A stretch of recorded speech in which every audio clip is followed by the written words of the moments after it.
이강민의 잡지사 5월호 17번째 페이지. 듣다 보면 여행 버킷리스트가 계속 추가되는 시간, 도시의 맛 시간 함께하겠습니다.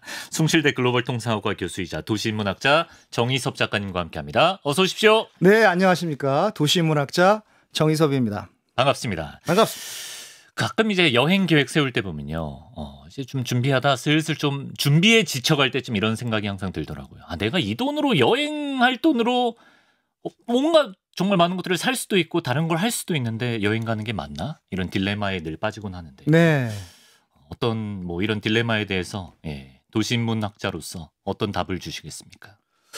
저는 그쵸. 그런 딜레마가 좀 없지 않아 있죠. 아, 작가님도? 네, 예. 없지 않아 있습니다. 그러니까 이 여행을 안 가면 예를 들어서 차를 업그레이드 할 수가 있다. 그렇지. 아니면 내가 진짜 입고 싶었던 어떤 고급 브랜드의 그렇죠. 옷을 살 수가 있다. 시계도 살 수가 있다. 네. 이런 유혹이 사실 좀 있지만 예.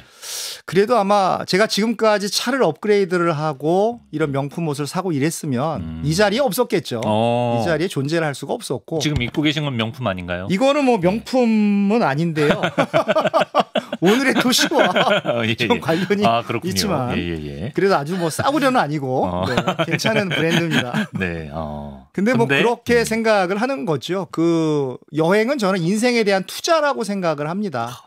지금 여행이라고 하는 것이 당장 눈앞에서 사라지고 네. 이렇게 소모적인 것이지만 네. 눈으로 들어와서 뇌에 쌓인 이런 지식과 감성과 느낌 이런 것들이 다 콘텐츠가 돼서 네. 나중에 나타난다. 그래서 우리가 여행을 한다. 그러니까 누가 만약에 오늘 벤츠 S클래스를 줄까 아니면 1년 동안 여행을 하는 여행권을 줄까 이렇게 저한테 제안을 한다면 저는 당연히 후자 여행권을 정말요? 저는 그렇게 여행을 많이 하셨는데도 더 가보고 싶습니다. 야. 제 목표가 120개국을 찍고 죽는 거기 때문에 그것을 위해서 후자를 저는 선택을 할 것 같습니다. 지금 몇 개국 정도 찍으셨죠? 제가 이제 59개국을 찍었으니까 아직 좀 남긴 남았네. 나머지 반을 찍고 올 여름에 이제 조지아를 갔다 오면 그리고 그렇군요. 카자흐스탄 스탄브라더스를 갔다 오면 한 64개국 정도 되지 않을까 그렇게 생각을 합니다. 계속 앞으로 저는 전진만 합니다. 타협이 없습니다. 앞으로 계속 전진만 합니다. 뭐야? 알겠습니다. 끊임없는 여행 광으로서 전진 응원합니다. 자, 오늘 이제 입고 오신 옷에서 좀 오늘 가볼 나라를 유추할 수 있다라고 하셨는데 오늘은 아랍에미레이트의 두바이로 한번 떠나보도록 하겠습니다. 전 사실 두바이 초콜릿밖에 못 먹어봤는데요. 근데 이 두바이를 이해하기 위해서는 먼저 아랍에미레이트 연합국에 대해서 알아둘 필요가 있다면서요? 그렇습니다. 이 아랍에미리트 연합국을 영어로 하면 그 United Arab Emirates라고 우리가 부릅니다. 네. 우리말로 하면은 말씀하신 대로 아랍에미리트 연합국입니다. 네. 그래서 지금은 그 7개의 토후국이 이 연합국을 만들고 있는데 이 에미리트라는 말 자체가 그 토후국이라는 뜻입니다. 아랍어로 군주를 뜻하는 그 에미르에서 이 에미리트가 나왔습니다. 네네. 그래서 이 연합국을 이루는 그 아부다비가 있고 두바이가 있고 또 샤르자가 있고 푸자이라가 있고 그리고 아즈만이 있고 그래 알 콰인이 있고 라스 알 카이마가 있습니다. 이 7개 토후 세력들, 토후 국가가 이 연합을 해서 만들어낸 연합국이죠. 네네. 그래서 아부다비가 가장 큽니다. 아부다비가 전 국토의 한 연합국의 한 80% 이상이 되고요. 크네요. 네. 그리고 아즈만이 가장 작습니다. 근데 그 중에서 역시 가장 유명한 도시는 그 두바이죠. 두바이가. 그래서 어떤 분들은 이 두바이가 너무 유명하니까 두바이가 도시가 아니라 하나의 국가가 아니냐, 독립된 국가가 아니냐. 근데 그건 아니고 도시이고요. 잠깐 역사를 조금 말씀드리고 가자면 1892년에 그 영국이 지배할 때 이 아랍에미리트는 그 영국의 그 보호 아래에 있었던 부족 국가들이었습니다. 그렇군요. 그런데 이 사람들이 1971년도에 영국이 이 철수를 하니까 6개국으로 시작을 했다가 한 개국이 추가가 돼서 토호국이 추가가 돼서 7개로 그 완성이 된 거죠. 근데 원래는 카타르도 있었고 바레인도 있었는데 그 사람들은 독립을 했죠. 우린 연합하기 싫다. 바레인도 연합국 멤버였어요? 그렇습니다. 초창 연합국 멤버였다가 9개까지 늘었다가 6개에서 7개, 9개까지 늘었다가 카타르와 바레인은 우리 그냥 독립국가로 그냥 존재하겠다. 그래서 떨어져 나가서 지금은 7개의 토호국이 만든 그 연합국인 거죠. 아랍 그 연합국인 것이죠. 그 중에 바로 두바이가 연합국 중에 그 가장 대표적인 그런 도시가 됩니다. 참고로 말씀드리면 이 두바이는 아랍어로 그 작은 메뚜기를 뜻하는 아기 메뚜기를 뜻하는 그 다바에서 나왔다. 다바. 그래요? 다바에서 나왔다는 이런 설이 하나 있고 또 살살 움직인다라는 뜻의 아랍어 동사 그 야둡에서 나왔다. 근데 왜 야둡이냐 그러면 두바이를 흐르는 그 두바이 크리크라고 하는 하천이 있는데요. 그 하천이 물이 유속이 굉장히 느립니다. 그래요? 느리게 가니까 그걸 사람들이 보고 아랍어 동사로 야둡인데 그 야둡에서 두바이가 나왔다. 설이 있습니다. 저는 이렇게 생각을 합니다. 역사에 있어서는요. 우리가 그 당시를 산 게 아니기 때문에 여러 가지 설이 있을 수가 있으니까 너무 자기 의견만 맞다라고 주장할 필요는 없다고 저는 생각을 하는 것이죠. 맞습니다. 그래서 어떤 분들은 막 내 말이 진리다 이렇게 얘기를 하는데 그런 것보다는 이런 설도 있고 저런 설도 있고 또 그게 또 인문학의 묘미 아니겠습니까? 그래서 두바이는 작은 메뚜기라는 그런 뜻에서 나왔다라는 설도 있고 또 야둡이라는 동사 천천히 움직인다라는 뜻도 있다. 그게 중요한 또 포인트가 되겠습니다. 네. 근데 이 아랍에미레이트가 의외로 인류사에 있어서도 굉장히 중요한 나라라면서요? 그렇습니다. 2011년도에 그 샤르자라고 조금 전에 말씀드렸던 샤르자라는 그 도시에서 그 약 12만 5천 년 전에 제작된 것으로 추정이 되는 그 손도끼가 발견이 된 것입니다. 그래요? 그러니까 이 손도끼는 그 아프리카 이외 지역에서 발견된 현생 인류에 관한 가장 오래된 증거물이다. 그래서 여기에서는 사막이니까 사람이 안 산 게 아니라 아주 오래전부터 사람이 살았다. 여러 가지 문명이 있었다라고 하는 반증이 바로 이 손도끼를 통해서 증명이 된 것이죠. 그게 바로 사르자란 그 도시에서 나왔다. 그렇군요. 그게 중요한 것입니다. 근데 이제 우리가 흔히 그 미들 이스트, 중동 국가라고 표현을 하는데, 근데 이 중동이라는 말이 이제 우리나라 기준으로는 좀 어폐가 있는 말이라면서요? 어폐가 많이 있죠. 우리 기준으로는 서쪽이잖아요. 그렇죠. 우리가 중동이라고 하는 데는 사실 서쪽에 있죠. 그래서 서남아시아가 맞는 거죠. 서남아시아가 맞는데 많은 사람들이 미들리스트 중동이라고 하는 게 유럽에서 관점으로 보면은 중동입니다. 유럽 관점에서 보면 중동이고 우리나라는 극동이 되는 거고요. 그래서 가운데 있는 그 아시아다. 그래서 중동이 되는 가운데 있는 중간이다. 중동인데 어떻게 보면은 굉장히 유럽적인 그 어떤 시각이 아닐 수가 없습니다. 그런데 이 말은 어디서 나왔냐 그러면 1850년경에 영국의 그 동인도 회사에서 최초로 그 사용하기 시작을 했고 미 해군의 어떤 전략가로 일했던 그 알프레드 테이어 마한이라는 사람이 이 말을 공식적으로 문서에 쓰다 보니까 이때부터 굳어져서 미들리스트 우린 또 번역을 해서 그냥 중동. 근데 우리나라 기준으로는 서남아시아가 맞는 거죠. 동쪽이 아닌데. 지구는 동부니까 또 동쪽. 근데 그렇게 치면 또 극동이라고 해야겠네 우리는. 그렇습니다. 서남아시아가 편하네요. 돌고 돌아서 옵니다. 근데 저는 이제 아이슬란드 레이캬비크 편에서 이제 스칸디나비아 국가와 노르딕 국가의 차이를 이렇게 명쾌하게 짚어주셨는데요. 아랍 국가, 이슬람 국가, 이 두 용어도 큰 차이점이 있다면서요? 아주 큰 차이점이 있습니다. 그러니까 아랍 국가라는 말과 이슬람 국가라는 말은 완전히 다른 개념입니다. 아랍 국가라는 말은 아랍어라고 하는 언어와 아랍 민족이라고 하는 민족 중심의 개념인 겁니다. 그러니까 아랍어를 공식 언어로 사용을 하고 아랍 민족의 정체성을 공유하는 국가들입니다. 그래서 아랍 연맹이라고 따로 있습니다. 아랍 연맹이라고 그 아라비안 유니언이라고 아랍 연맹이 따로 있는데 이 연맹 회원국이 현재 22개국인데요. 이 22개국 회원국들만이 아랍 국가인 겁니다. 예컨대 그 튀르키예는 아랍 국가가 아니죠. 아랍어를 안 쓰니까요. 아랍어를 안 쓰죠. 그리고 이 사람들은 그냥 그 아랍 국가라고 얘기하면 이게 틀려지게 되는 것이죠. 그리고 인도네시아도 아랍 국가가 아니죠. 인도네시아 말이 따로 있으니까 아랍 민족들이 아니니까요. 그렇다고 해서 아랍 국가 사람들이 또 다 이슬람교를 믿는 건 아닙니다. 이집트 같은 경우에는 인구의 10%가 기독교 계열의 콥트교를 또 믿고 있습니다. 예. 그러니까 아랍 국가라고 해서 다 이슬람 국가인 것은 아니죠. 네. 그러니까 튀르키예가 아랍 국가가 아니고 네. 인도네시아가 아랍 국가가 아니고 그럼에도 불구하고 네. 다 이슬람을 믿는 게 아랍 국가는 또 아니다. 그러니까 튀르키예나 인도네시아에도 이슬람교를 믿는 사람들이 많지만 그렇죠. 아랍 국가는 아닌 것이죠. 그렇죠. 아랍 국가는 그렇죠. 또 아는 예. 것이죠.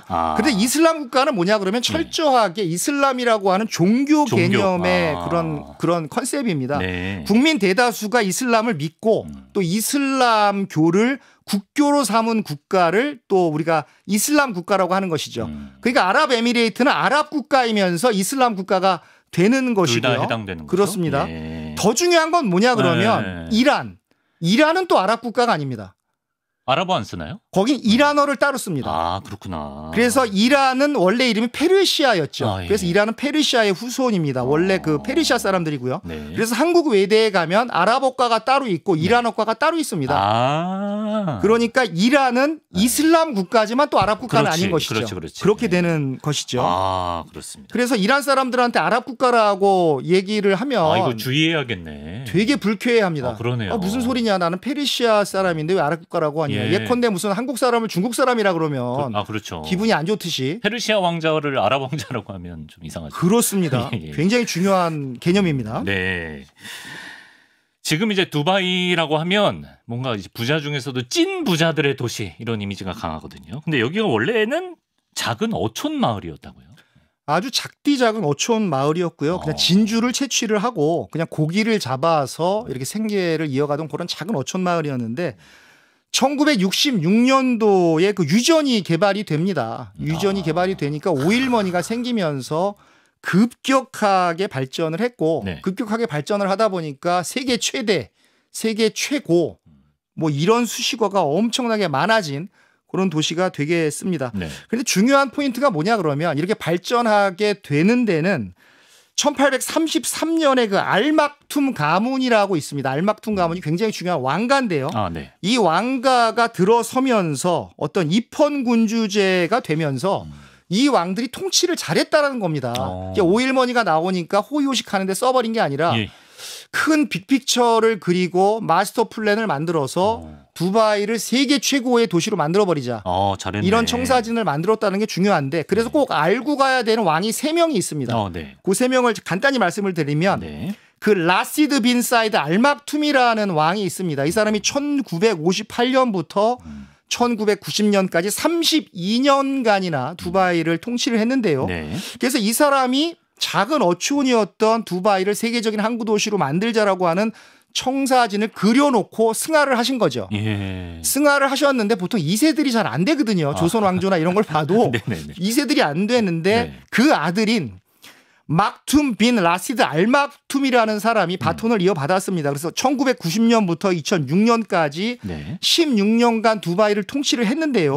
이때 이 사람이 아버지의 그 유언을 그대로 받아서 두바이 공항을 확장을 하고 두바이가 세계 무역의 중심지가 될 수 있게끔 센터를 짓고 이렇게 만들어주고 근데 이 사람이 이제 그 돌아가시게 돼서 그 동생이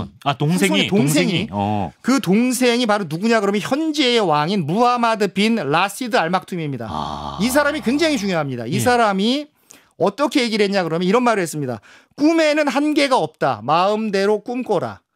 이렇게 얘기를 하면서 많은 인재를 등용을 하고 도시 계획을 하고 도시 행정을 하면서 조금 후에 나올 그 부르즈 할리파를 포함해서 팜 주메이라 이런 엄청난 인공섬 프로젝트를 만들어서 그 두바이를 개혁을 해서 두바이를 세계 최고의 도시, 거의 최고의 도시급으로 만든 그런 대단한 왕인 것이죠. 그래서 저는 제 책 도시의 맛에서 이렇게 썼습니다. 뭐라고요? 두바이를 황량한 사막 위에 창조한 낙원이다.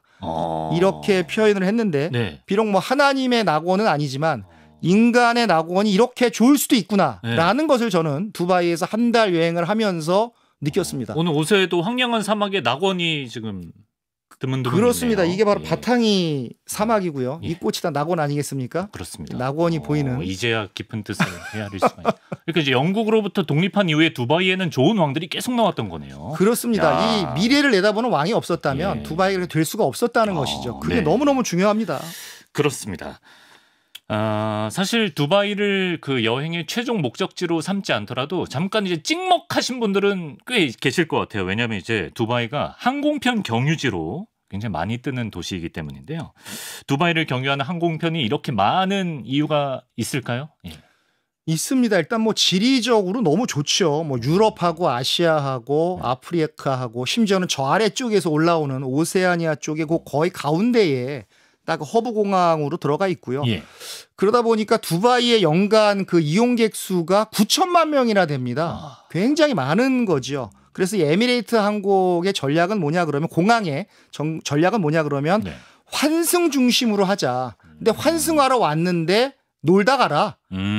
좀 여유를 줄 테니까 비자도 면제해주고 온 김에 환승하는 김에 한 3, 4일 쉬다 가라. 예. 3, 4일 쉬다 가면 무슨 쿠폰도 주겠다. 이런 식의 마케팅 전략을 쓰고 있고요. 네. 참고로 말씀을 드리면은 그 전 세계 그 80개국의 150개 도시하고 직항으로 연결이 됩니다. 서울하고도 인천공항하고도 연결이 되고요. 네.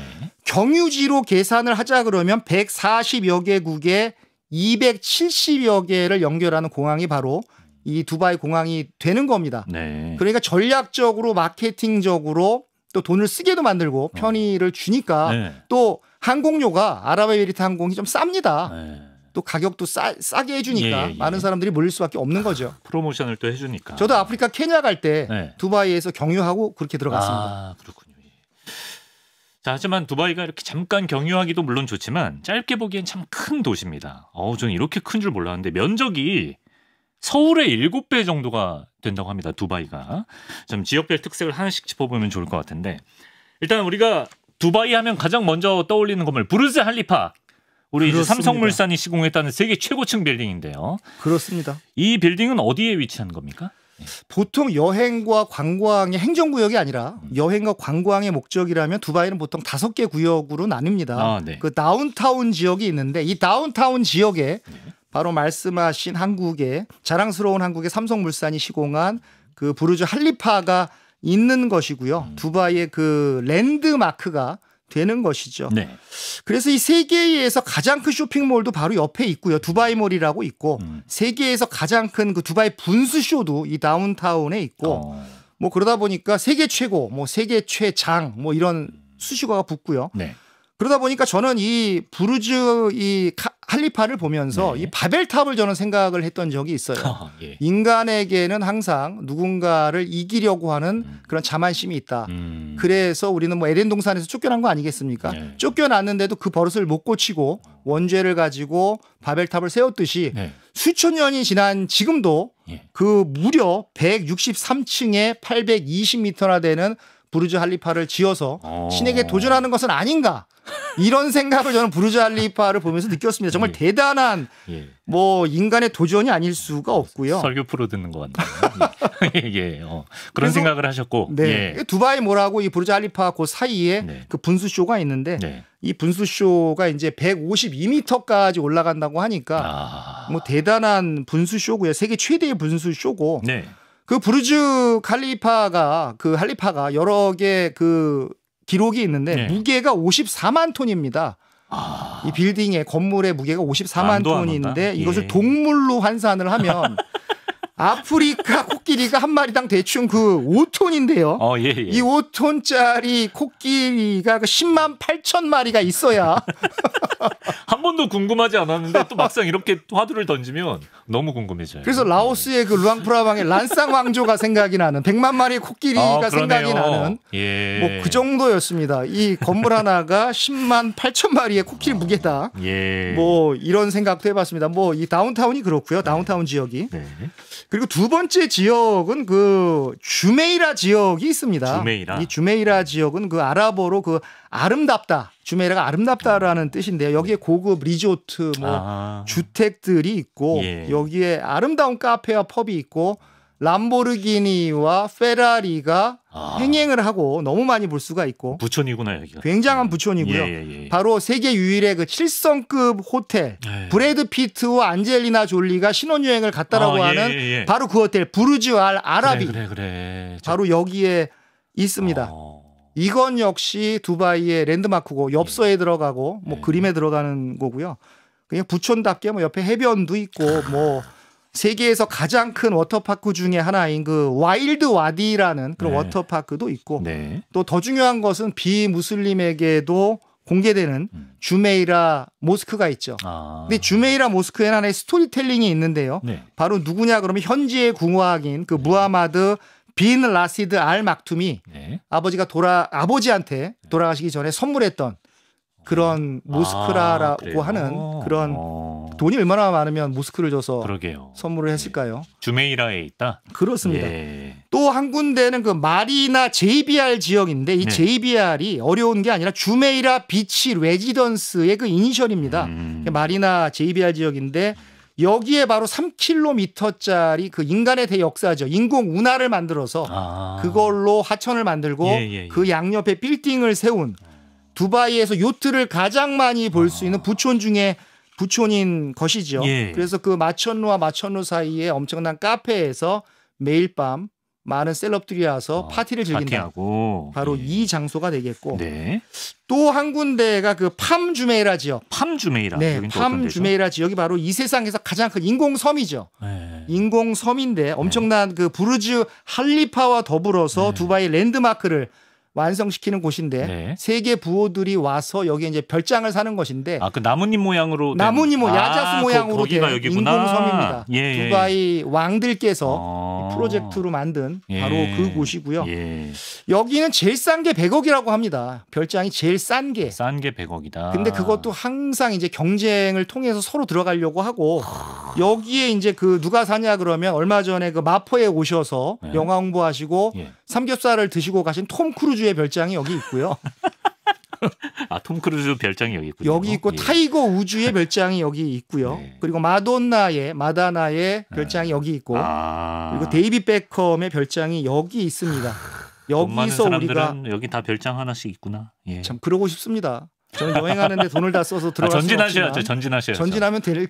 전진해야죠. 별장에 머물 생각하지 마세요. 네. 전진하셔야죠. 알겠습니다. 한 군데 더 있죠. 예. 그리고 마지막으로 볼 때가 바로 그 여기죠. 그 올드 두바이. 올드 두바이. 올드 두바이가 과거의 두바이를 볼 수 있는 곳입니다. 그래요. 예. 지금까지는 다 미래를 보는 그런 곳이었는데 과거를 볼 수 있는 곳이 한 군데 있는데 여기가 바로 아랍어로 시장을 수쿠라고 합니다.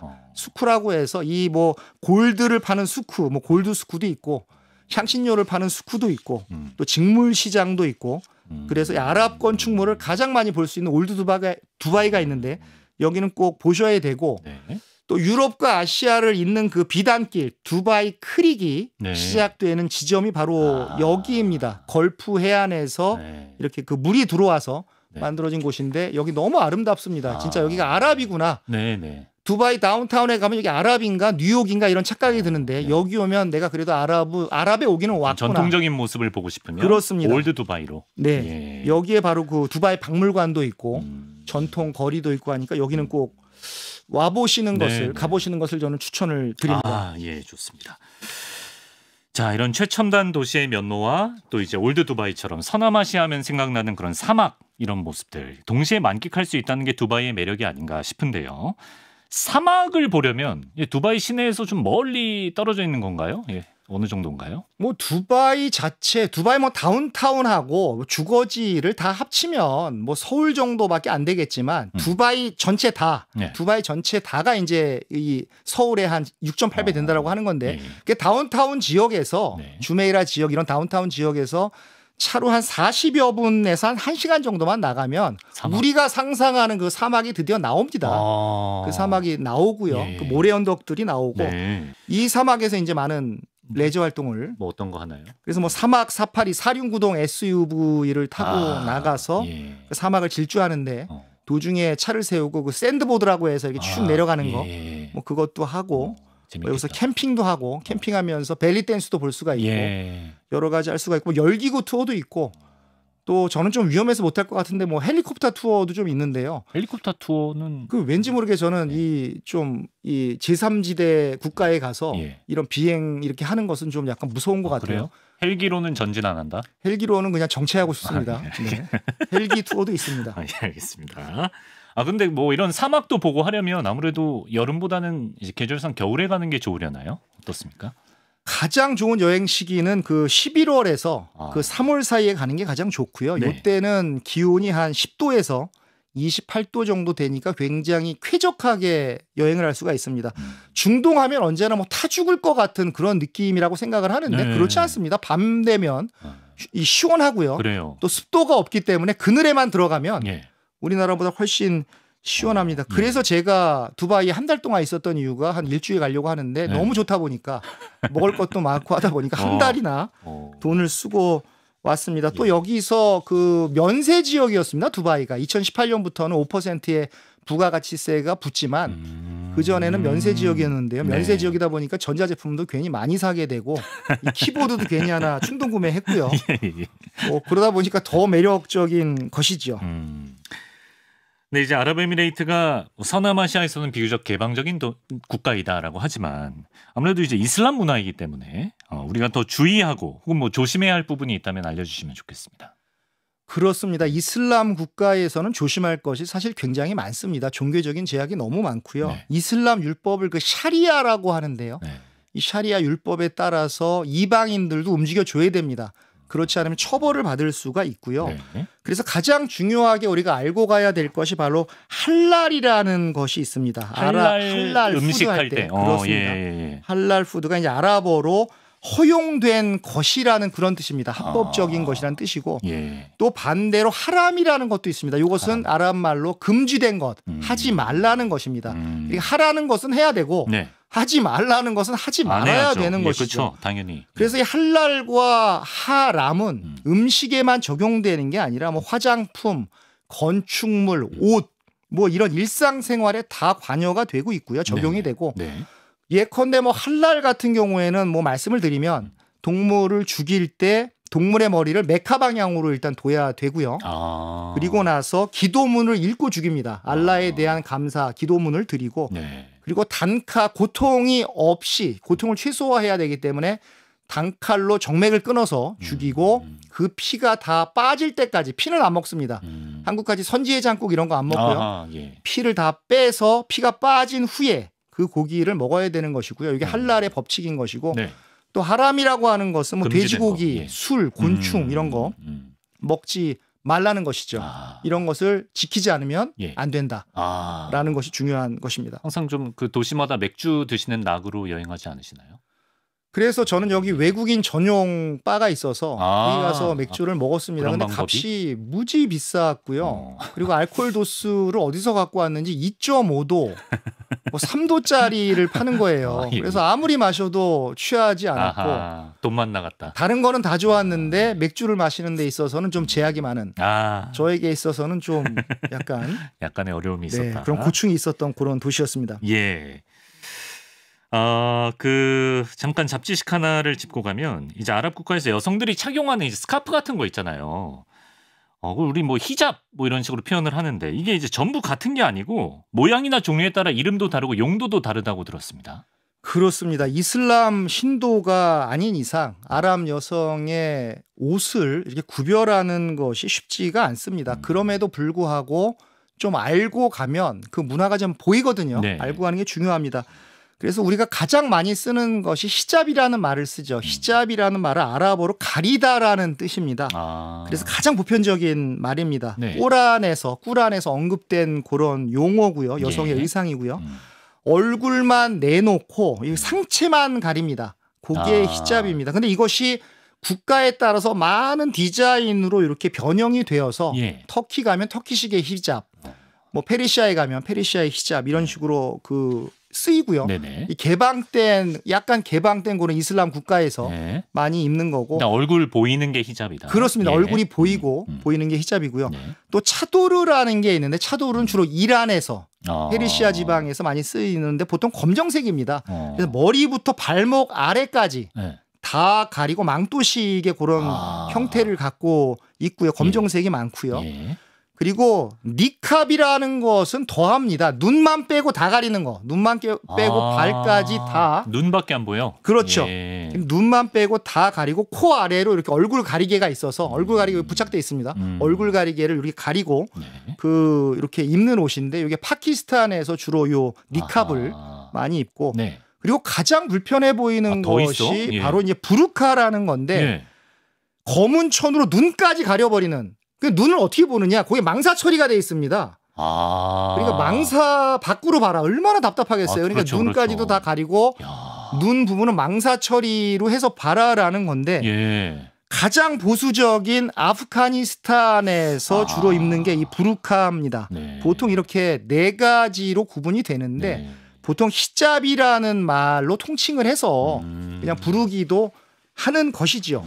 그렇군요. 이렇게 다 용도와 모습이 다릅니다. 그렇습니다. 끝으로 먹는 얘기 해보겠습니다. 우리 정희섭 작가님 먹는 거 좋아하시죠? 예. 먹는 게 인생이죠. 네. 뭐. 아랍권 음식 중에 가장 맛있으셨던 거 뭔지. 저는 그 두바이에서 가장 많이 먹었던 게 그 마크부스라는 밥입니다. 근데 그냥 밥이 아니라 고기 밥입니다.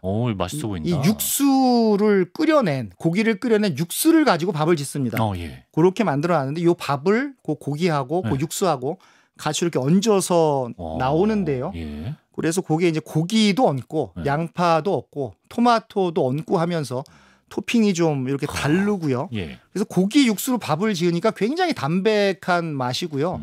어떤 사람들은 약간 뭐 이 육수 냄새가 너무 진하다라고 하는데 저는 뭐 비유가 강한 사람이라서 그런지 모르겠지만 괜찮으셨군요. 많이 먹었습니다. 네. 그리고 이스라엘 예루살렘에서 많이 먹었던 그 샤와르마. 샤와르마. 예. 이 슈와르마도 많이 먹었습니다. 눈물 젖은 슈와르마 드셨죠, 예루살렘에서? 그렇습니다. 눈물 뚝뚝 흘리면서 그 돌 같은 것을 씹어 먹었는데 그래도 뭐 모든 게 지나가면 추억이 되는 거 아니겠습니까? 돌 씹은 것도 추억이 되는데 그렇죠.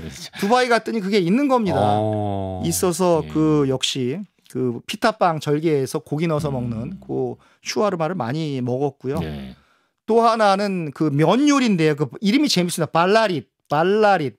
예, 발라릿이라고 하는데 주로 아침에 그 아침 조식으로 많이 먹습니다. 그래요? 그래서 아주 얇은 그 파스타면, 그 이제 버미첼리라고 하나요? 버미첼리라고 하는 아주 얇은 파스타 면에다가 소면급까지 얇은 거.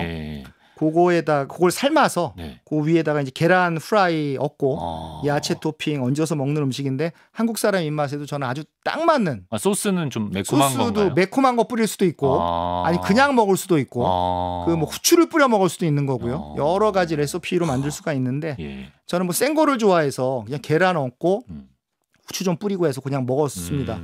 그리고 역시 빵 찍어 먹는 후무스가 있죠. 후무스는 뭐 많죠. 그리스에서도 좀 먹는 것 같은데요. 그리스 빵도 찍어 먹고 중동은 피타 이렇게 병아리 콩을 으깨서 만든 후무스 많이 먹었습니다. 근데 후무스는 약간 중독성이 있는 것 같아요. 꼭 약간 어느 기간 동안에 안 먹으면 제가 이스라엘 유학파라서 그런지 모르겠지만 꼭 먹고 싶어지는.